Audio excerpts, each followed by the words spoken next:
शिवरायांच्या पदस्पर्शाने पावन झालेल्या पवित्र अशा रायगड भूमीत आपल्या सर्वांचं किल्ले रायगडावर सहर्ष स्वागत आहे।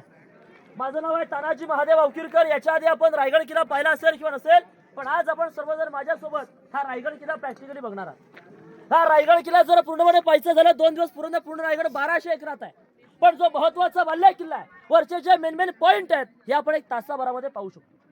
छत्रपती शिवरायांनी रायगड किल्ला 15 मे 1656 मध्ये जावळीचे चंद्रराव मोरे यांच्याकडनं जिंकून घेतला। जावळीचे मोरे म्हणजे आदिलशाहचे सरदार, त्यांची ते चाकरी करत होते आणि त्यांच्या ताब्यामध्ये त्या काळात हे संपूर्णतः जावळीचं खोरं होतं। जावळीचं खोरं कुठून? तुम्ही कोणी प्रतापगड पाहिलाय का?